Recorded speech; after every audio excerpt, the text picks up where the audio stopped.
దేశంలో గత ప్రధానులు 56 లక్షల కోట్ల అప్పు చేస్తే మోడీ మాత్రం 1,00,000 కోట్ల అప్పు చేశారని మంత్రి కేటీఆర్ ఆరోపించారు. ఇప్పటివరకు ఉన్న ప్రధానుల్లో మోడీ అత్యంత అసమర్థ ప్రధాని అని విమర్శించారు. దేశాన్ని 2 గుజరాతీలు అమ్ముతుంటే మరో 2 గుజరాతీలు కొంటున్నారని కేటీఆర్ చెప్పారు. పీఎం ఆర్థిక సలహాదారు దేబేశిష్ రైతులకు ఓ ఆదాయ పన్ను వేయాలని ఓ పత్రికలో రాయటం దారుణమన్నారు.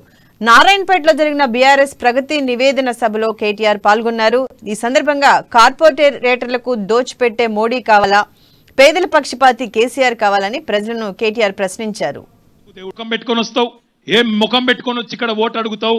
ఎందుకు పాలమూరు రంగారెడ్డి ఎత్తిపోతల పథకానికి మోకాలడ్డం పెట్టినందుకు ఓటేయాలనా? కృష్ణా నదిలో మా వాటా తెలుసకుండా మా నోట్లో మట్టి కొట్టే ప్రయత్నం చేస్తున్నందుకు నీకు ఓటేయాలనా? ఎందుకు వేయాలి నీకు ఓటు?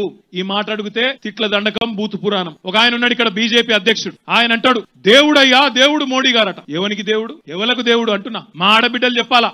గ్యాస్ సిలిండర్ ధర మోడీ రాకముందు 400 రూపాయలు, ఇవాళ 1200 రూపాయలు. ఆడబిడ్డలకు దేవుడా మోడీ? సిలిండర్ ధర పెంచి మళ్ళా కట్టెలపోయి దిక్కు చేసినందుకు దేవుడా? దేనికి దేవుడు? మా తమ్ముళ్ళు చెప్పాలా? మోడీ రాకముందు 70 రూపాయలు లీటర్ పెట్రోల్, ఇవాళ 115 రూపాయలు. ఎవరికి దేవుడు? 70 రూపాయల పెట్రోల్ 115 చేసినోడు దేవుడా? ముడి చమురు ధర మారలే. ముడి చమురు ఏదైతే మనం దిగుమతి చేసుకుంటామో క్రూడ్ ఆయిల్, దాని బ్యారెల్ ధర మారలే, ఇంకా తగ్గింది. కానీ పెట్రోల్ ధర మాత్రం 40 రూపాయలు పెరిగింది. కారణం ఎవరు? నరేంద్ర మోడీ కాదా? ఈ మాట అంటే వాళ్ళకి రేషం వస్తుంది. దేవుడయ్యా దేవుడు అని ఒకడు అంటాడు. ఇంకొక ఆయన అంటాడు, రష్యా యుక్రెయిన్ యుద్ధాన్ని ఆపిండు నరేంద్ర మోడీ అంటాడు. గీడికెళ్ళి 5 కిలోమీటర్ల అవతల కర్ణాటక ఉన్నది, ఆడికెళ్ళి కొద్దిగా అవతలకి మహారాష్ట్ర.